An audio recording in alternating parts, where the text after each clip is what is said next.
friends, we are Matt and Robynn, and we have some exciting news. It's a girl! We've been matched and we are so lucky and so excited, and didn't know when or what to say to you guys. So here we are. Yeah, it's been crazy. It's been a while. And I know that I have not been uploading very many videos, but believe me, we have been very, very busy behind the scenes. We wrote down some notes of like all the timeline of everything that we've been through so we can keep you guys informed. It's been a lot. It has been a lot. We thought the initial waiting was the worst part, but then we learned there's even more waiting, and it's more intense waiting. Yes. And then when you're waiting to find out if you are selected, that's the worst kind of waiting there is. Especially when you have no information. Right. And just to kind of let you guys know where we stand moving forward on all of this, we already love her to bits, and her story is her story, and that will remain her story for her to tell. And we won't be telling you anything about her story, but we will tell you about our process and the things that we're feeling and the emotions we're going through. And even for legal reasons, there's things that we're not allowed to tell you. So there's things we can't even tell our family. Yeah, if it feels like we're being shady or cryptic, we are. Yeah, it is a very intricate process, and we don't want to mess any of this up. But it has been such a whirlwind. Yeah. You guys already kind of know that we started this journey in April of 2023 by going to an orientation. Sitting right here, actually. This is what we looked like. This is the spot. We were very scared, and it was just a My video. skin was probably less aged from all the stress. And then we did a lot of trainings. We had a very intense 3-day training that July in 2023. Well, I guess it was last July, but and then what we did with that, what we decided to do is to take all of that information and regurgitate that. What did we call it? Grandparents training? Yeah, we had a grandparents training. Just because way more intense than they thought it was going to be. Well, that's because I'm a little bit extra. A full spreadsheet. It was an 8-hour presentation with lunch break. Yeah. I took our 3-day training and condensed it down to 1 day of all the things that Matt and I thought would be really important for our parents to know about how we are going to parent our kiddo. Also because they are our main contacts, like our main babysitters. They are approved. Yeah, we had background checks, we had to turn in our support system, and we decided that our parents would be our support system, and so we had them come and take a little bit of a training. Now, they're very capable, very smart, very intelligent people, but they haven't been parents in over 30 years. I mean, I guess they're still our parents, but they haven't raised a kid in over 30 years, and the rules have changed. And our kiddo is going to come with extra rules mandated by the state, and we just wanted to let them know what those rules were and how to follow them. One, to keep her super safe and super comfortable, and 2, just so we don't get in trouble with the officials. Yeah, because even once she's at her house, it's not official. Right. You still have another months upon months of things before it's official. Then after we did that little which by the way, that was very, very helpful, I think, for us too. To be in the teacher position of something you just learned helps you learn it even more. So while we were leading this little grandparent training, really we were learning right along with them. Oh yeah. And they asked us several questions that we didn't know, so we looked it up right there on the spot. It was really it was bonding too, I think. Yeah, because there's some emotional stuff in there and some videos Yeah. that are pretty gut-wrenching, basically. Then after that, we moved along. We were now in September of 2023, and we had another, I think this one was just a 2-day training. Yeah, it was 2 days, but This one was very intense in different ways. It goes deeper into some of the things that all kiddos in the foster care system could possibly have experienced. Now, again, like we said, our kiddo's story is her story and might not fall into all of the things that we learned, but we had to learn a wide array of all kinds of things. yeah, it was all neurology for the most part. Behavioral, how our brains function, how the brain even works. I mean, they started as infant, and how there's evidence now and all this stuff about how can be infant trauma based upon pregnancies and all kinds of other stuff, and went through all the way up and talked all about how the brain is going to function and why the reasons for all the style of parenting for trauma, kids from difficult places, and the care and purpose method. This training was really interesting because our previous training was all the like state mandated trainings that our agency was following up on. And so everyone in that room was the New Beginnings program, which is what we did through the foster care system, adopting an older child. But this training that we did in September was a combined training with anyone from any of their programs, and there were so many people in there from the international program. Lots of them. And that was really cool to see the difference in some of the things that the international adopters, adoptive parents, what the training they go through and the paperwork they have to do, and the preparing for having a kid from another country and all the different things. That was really interesting to see some of their perspective, but it was cool that the same kinds of things that happen in the brain happen all over the world to all kinds of children through all kinds of adoption, whether it's infant or older children or international. Like, it's just kind of widespread that we learned. And the beautiful thing about it is that our brain can fix itself. Yeah, that's the main point of this style of parenting, is to help guide the brain to repair, rewire itself.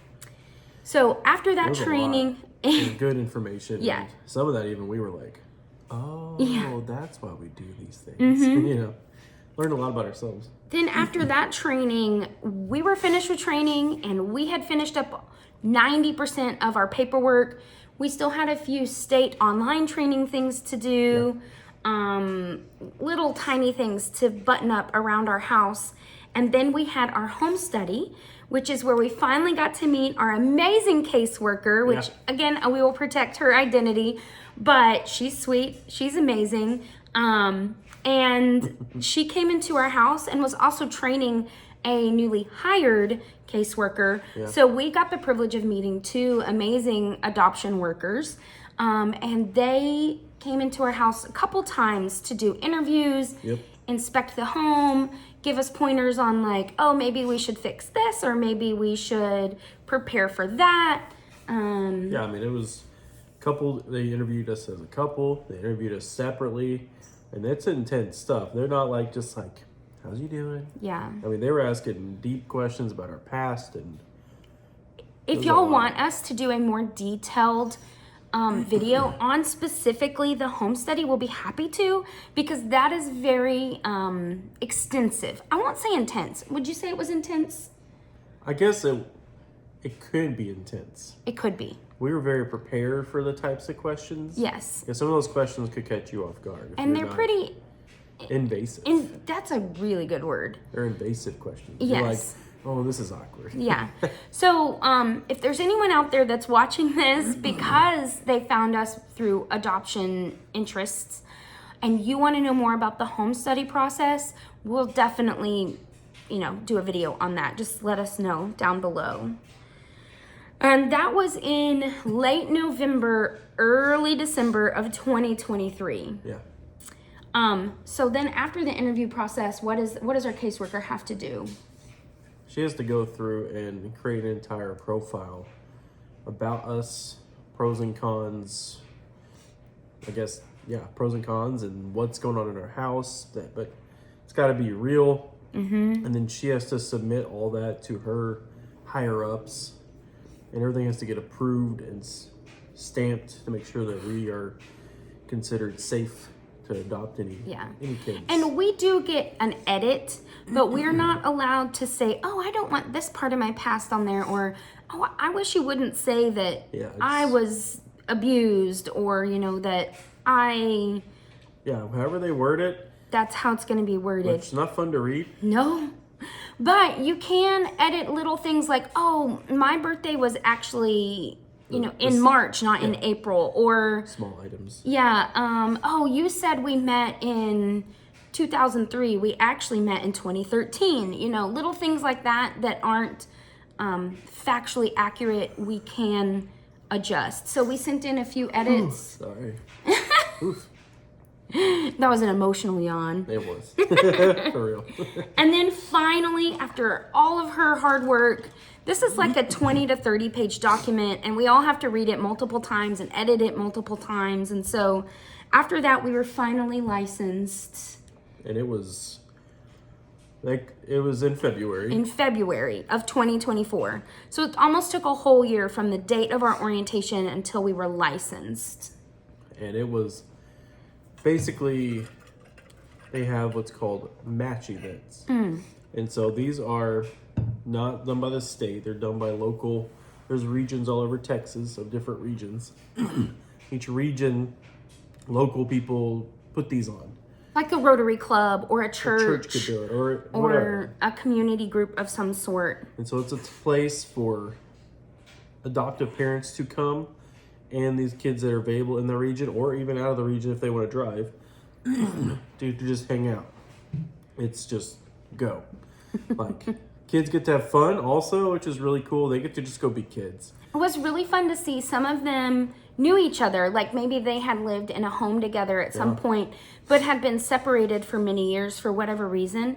So it was really sweet to see these kids see other kids that they related to almost in a sibling way that they hadn't seen for years. And so it was really cool to see them interacting together. Yeah, because basically we got licensed on Wednesday of that week. And then we were told, oh, hey, this just popped up. If you want to go, it's on Saturday. And it's a 9-hour drive from where you are. Have fun. If you want to go. And we did. And I'm so glad we did. We ultimately did not end up meeting our child there. But but we did meet someone that we met two that we were had good connections with, which that took a while. It was like a 4-hour event. And I think we just stood there for an hour just in shock. And all like, what do we do? And then we realized we're the adults. We're supposed to go talk to these kids. I think it's really important if you're in our position to go to one of those. Yeah. For me, I've worked in the foster care system throughout college and post-grad, but Matt has never really interacted with these children from hard places, is how we will refer to them, children in the foster care system.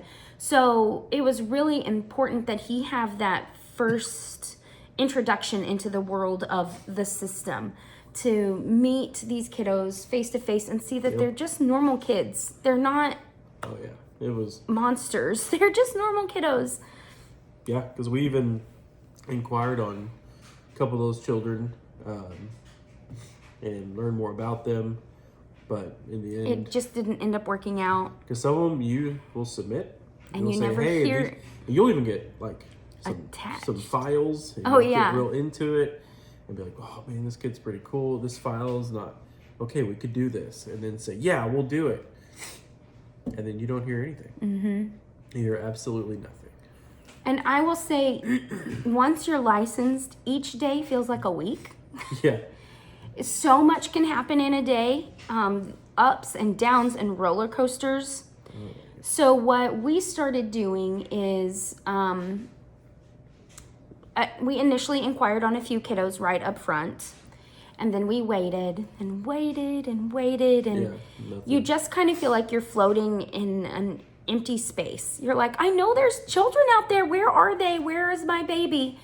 And eventually what I started to do is the more we talked and the more we interacted with kids and the more profiles we read, it really helped us narrow down what we felt was fit for our home. Yeah. So on the website, I took those feelings we had and narrowed our search. And I would inquire on 5 kids every Sunday night. And that gave the caseworkers a whole week to kind of like see who we were from our inquiry, get in touch with our caseworker, figure out if they wanted to give us more information.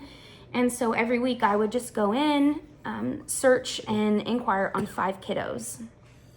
And it'll tell you on the website if you just get a no. Yeah, just right up front, they'll be like, no information. you're not selected. No reason why. Just nope. We did hear back from one caseworker who gave us pretty much an immediate no.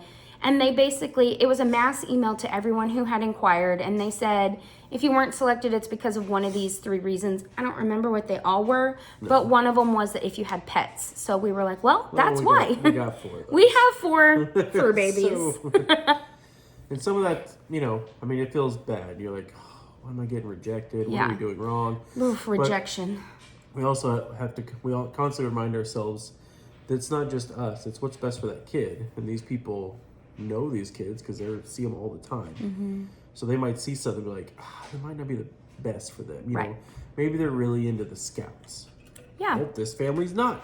Whoa, but this one over here, they love scouts. They love camping. Robyn, not gonna be camping. I could glamp. You could glamp, but So no tents. on April 7th, I went online and Matt gave me permission. He's like, I trust you. And so that was kind of my role is every Sunday, just 5 kids. Yeah. Just 5 kids. We found the age range that we really locked it down. Like, okay, this range to this range. I was like, just go. So I did. I inquired on 5 kiddos and we didn't hear anything back for quite a while. And then we had kind of a rough couple weeks in our family.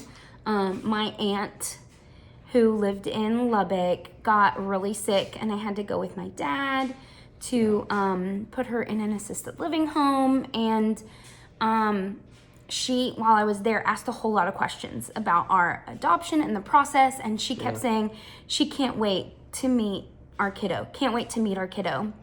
And then she passed, and that was a really hard day. Yeah. But guys, the very next day, Literally. the day after she passed, we got a phone call from our caseworker. That the girl that we just Inquired on. inquired on, we were both like, oh yeah, she's adorable. Got a call that they were interested and they wanted to know more. Yeah. So the really cool thing about this situation is that our style of adoption is really unique. So unique that some of the caseworkers in the state aren't really sure of what that style of adoption is, because a lot of people that adopt through the state are foster parents and then they just adopt the foster kids in their home. So this program is so new and unique that they're still trying to educate different parts of the state about the program. However, where this little girl lived, their agency, her state caseworker, was familiar with our program, familiar with our agency, and had a working relationship with our caseworker. And so that went a really long way. And her state worker called our caseworker, and they had a conversation about us and about this little girl and if we would be a right match. And that's when our caseworker let us know that they were interested in us for this little girl, and they were going to put us in line for what is called a selection staffing. What's a selection staffing? Basically, the child's people, which is normally going to be a caseworker, foster parents. There might, I forget the term, but there's other people that aren't technical foster parents, but they're there fighting. CASA workers. CASA workers. Mm-hmm. Who are there in support of the children, and normally there's like a lawyer. Yeah, her attorney ad litem. And they get together, they meet with our caseworker, and basically they grill our caseworker. Like whatever their concerns are, we don't even know what's asked in the thing, honestly. The other thing, some, but not. the other thing about selection staffings is that it's a little bit competitive. So the kiddos state team can rally and recruit a lot of families, and then they can narrow those families down to 3 or 4 that they're interested in interviewing their caseworkers, and that's typically how a selection staffing works. And yeah, you could have you could have 9 or 10 other families that are up for these things. So we had just been waiting and waiting. So we knew since I think it was like April 17th that we had been selected to be one of the families in her selection staffing, but then it was radio silence. And But also, we've inquired on these kids, but when she called us and was telling us about it, she was like, okay, Matt and Robynn, talk it over, give it 24 hours, let me know. Which is normal. That's how we work. We don't normally make decisions right off the bat. We normally try to give it 24 hours and process it, like buying cars, buying the homes, whatever. And we were not together, we were separate. Yeah, he was working during the day and we were on a video call. I don't know, something deep inside me was just like, yep. This is our right, dog. Robynn? Yep. And We Robyn's don't like, need to wait. Yep.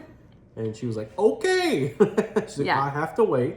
So we still have to wait. Okay. Because you're supposed to actually, legally, I think it is, you're supposed to wait.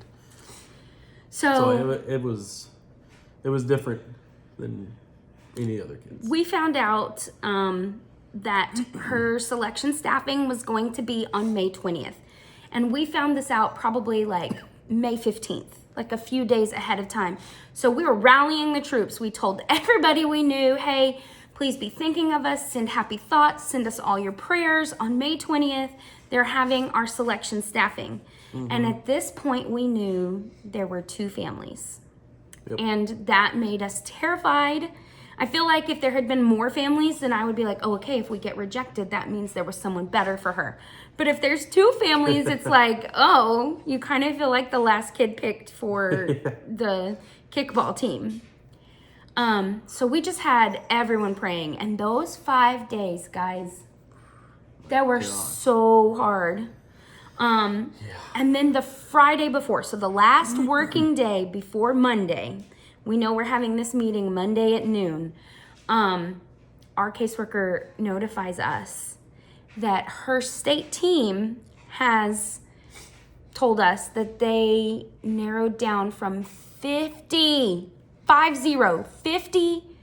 inquiries, 50 families put in their home study for this precious, adorable, most amazing little girl that is now going to be ours.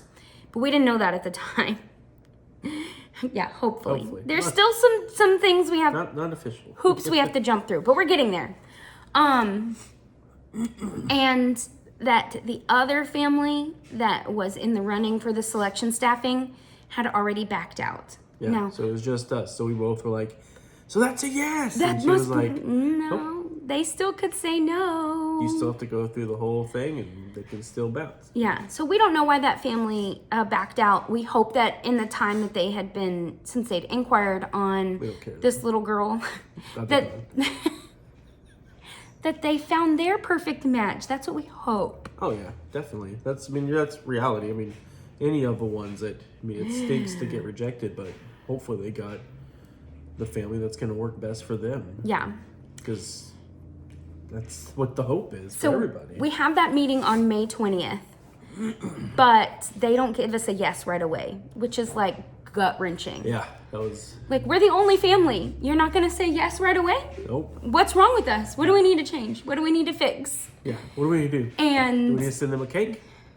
We get pies? We had all planned to have this big celebration, just me and Matt, Monday night after we get the yes. We're gonna go. Assume that we get an answer that night. We're gonna go out and we're either gonna have a celebratory, yay, we've been matched, or oh my gosh, my heart is so broken. I don't know if I can go on, and I don't know if this process is for us. Yeah. One of the 2 things was gonna happen that night, but neither happened. Nothing happened, so we just were like, okay. So we just waited and waited. It felt like weeks. It felt like forever. What was it, 3 days? It was 3 days. They told us on Wednesday that we were the final selection. Yeah, we got Yes, and we were like, so let's go. And they're like, and more waiting. More waiting. Like, how long? And you're like, We don't know. good luck. So the next steps, that's kind of the part in the process where we're at right now. That happened on May 20th. Yeah. And we are still waiting. The next step is paperwork. Yeah, important though. Very important. It's a big one. Mm-hmm. But we did find out that it's on its way. Yes. So that's good news. That's a good update. Is we just learned like yesterday or day before that it's heading this way. Yeah. So that this part in the process in the state of Texas is that we are supposed to get a redacted file, the file of all of her like education history, medical history, personal history. Anytime she had a boo-boo will be documented, you know, and so we have to read this file, and that it took them a while to redact it, and it is now physically in the mail from where she lives, which is not near us. From But where it's in a cool place. We can't talk about it yet. But no, sorry, our dog is growling. there's a cat in the couch, and it's not the normal one that's in the couch. And the pups is growling at it. very confused by it because they tore the bottom out and now go floop. Distractions. Anyway, four animals. so once we do get this documentation, it's very important that we read this, that we get to know who she is, what her story is. Because all we have is a paragraph Yeah, and a picture Yeah. on the website, which is public information. yeah, There you that's go. it. That's all we know. Yeah. People are like asking us all these questions. We're like, Like, what's her favorite color? We don't know. I don't know. What's her last name? We don't don't know. Where's she born? I We don't know. What's her birthday? I don't know. What's her last name? I don't know. We do know, and I think the only thing that we feel like we can share is that she's a girl. Yep. She does not live near us, Nope. and she's 7 years old. That's it. That's it. That's all we don't know much more than that, really. Nope, not really. But anything past that, we don't feel comfortable putting out for the World Wide Web. No, and plus, but it's still a yes. It's still a yes. And it's like she doesn't know we exist. Right. She still doesn't She know. has no idea that this is happening. She knows what is going on. Right. Like she is Up for adoption. She knows these and that her things. caseworker is seeking a mom and dad or a family for her. We did create an adoption profile booklet that once it's in the point of the process where she can know about us, her state worker will get to introduce us through that booklet. And it's got Everything. our families, what we like. We wrote little things about ourselves, our animals. They have the best page is Yeah. adventures we've been on, whatnot, what the local area is like. What her school looks like, what her bedroom here in the house looks like now. But yeah, we basically have to get this paper. Well, it's a lot. Documents. Lots of documents. And we have to go through all of it. If you don't go through all of it, it's a huge disservice. You really, it's important. This is everything. It's gonna tell us. It's gonna be hard. I mean, like good and hard. Yeah. It's gonna be emotional like crazy. And once we have gone through this, then we have to. This is another chance for you to bow out or go forward without her being affected. Yes. So we would say yes again. Yeah. When we say yes, we are saying We are yes. saying yes. I Nothing in don't there care what it says. will scare us. Well, nothing in there will make us run away. Oh, we're terrified. Scare us. We're already terrified. Oh my gosh. And then the very last step before it's officially official Is another meeting. is another meeting. But this time it's the opposite. It's called a presentation staffing. Sorry. And that's where her team will present her to us. Not physically her, but just like we were presented in the first meeting by our caseworker to her team, now her team will present her to us, and we get to be at that meeting and we get to ask all the questions. So once all the stuff we just said we don't know, we get to ask. And not all this is like an intense meeting that we're going to get in there and tell us everything. Some of it is. I mean, there is those, but there's also the fun stuff of like, what is her favorite color? Yeah, what's her favorite color? What is she doing? What is she like? What is she into right now? Yeah. Like there is important things we need to. Right. Like there'll be medical questions we'll ask. There'll be educational questions. There'll be behavioral questions. But there will also be the fun, like, does she like kitties? Or unicorns? Dogs? Or Star Wars? Yeah, what Harry Potter? We don't know anything about that. So how's hockey? What do you think about hockey? Do you want to play? So those type of things. Then once we have that meeting, we have to wait 24 hours. Then the real happens. That's the real one. Once that's done, it's like she gets introduced. She gets to know about us. Yeah. Normally through the booklet. And then we get to actually set up our first meeting. Yeah, we have to have visits. You have multiple visits of different types. And then the timelines are no idea. Right. They can be, every single case is different. Right. Because there's also a support group that our agency offers once a month from everyone in the same spot we are. Same stage of the process. Because once we have passed this, there's a different one, and it's super helpful. Yeah. There's some people that are in, theirs has gone totally different. And there's still, some of them already know their kid, have met their kid, but, other things have happened. There's all kinds of details. So everything's different for each one. Yeah, so. But ours is currently happening very by the book. Our hope is that school here starts April 15th. August. It's the other A. August 15th. And our hope is that we will have her around July 15th so that we get to have that bonding time as a family before she has to be thrown into school. Yeah, but, however it happens, it happens. That's true, yeah. We're here for it. Yeah, that's why I said our hope, because we're just hanging on to hope right now. And the last really fun thing, which is so fun to me, so I've been wearing like my mama necklace and I have a mama bracelet. Which that's a big deal. It is. We didn't know this would happen. Right. So it's really cool. But our families have offered to throw us an adoption shower, which is so exciting. And when we started thinking about doing the adoption process, I was really mourning some of those things that a birth family gets to experience, like the baby shower, like the physicalness of carrying a baby, like getting to name a child. And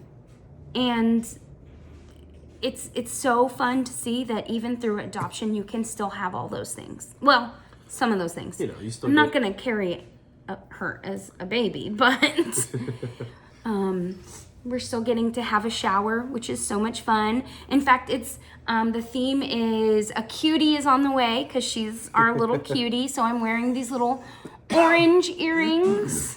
Yep. And I'm wearing my mama necklace that I bought to wear to the shower. Yeah, there's going to be cupcakes that Matt picked out. So that's really fun that we get to do that. And even getting to name a child is still a possibility, right? Like, if you want, she will definitely be a part of that process. And if that comes down the line months from now, before the legalization of the adoption happens, it's still a possibility that could be part of our story. So I would look to her. Yeah. So that's our wonderful good news. Yeah. More waiting, but we are there. Yeah. There's been so many happy tears. I think we've waited long enough that we're no longer trigger emotional about it, right? Like Yeah. we've stopped the daily crying of excitement or, joy, and we're just in the like ready to get it done stage. Yeah, we're ready to go, to learn that we're not ready when it Yes, happens. to learn that we know nothing. All know of this nothing. training, all of this paperwork. Let me tell you, this is how we're gonna parent. This is what we're gonna do. And This then it's is gonna go. the method we're going to use, and then we get a child in our home, and it's going to be. And that's how it happens. Yeah. I mean, we both watched it firsthand, so we know that all our little rules are, we're gonna be this. Yeah. It's probably gonna blow up. But we're just excited about it, getting experience any of it, and Yeah.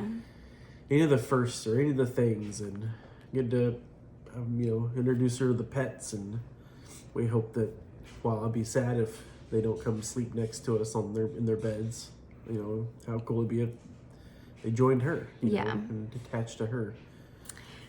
Which As, could take a while, because as far as OCC goes, I know every time I've talked to y'all about this process, I talk about the nesting that I'm going through, but it's super nesting now, right? yeah, Yeah. I think I've put together like 13 boxes these last 3 or 4 days. I'm trying to fervently put all of them together before she gets here so that I can focus on her. And because I'm doing them so quickly, I don't think I'm going to be able to make videos. And because we've been so focused on this in the past, I haven't done videos of the ones I've already put together. So I'm really sorry, but that's just kind of the way the cookie has crumbled in this crazy year of preparation that we've been in. yeah. And then with the family stuff happening, it's been a lot. Yeah. So, the only other thing I'm going to say is that I have put in a little order on Temu for some things, and I will do a haul in another video to show you, because while they were purchased with the purpose of staying here in our home for our daughter, They are good. a lot of them would be really good for OCC. So I wanted to Yeah. let you guys see them and let you know. Because some of these things are pretty dang good quality. Yeah, for like Very pennies. surprising. For pennies. Anyway, How much did you spend? 45 cents. Dang. so What up, Dollar Tree? that is it for now. Yeah. And in case no one has told you, we love you lots. Love you lots. Bye. Bye.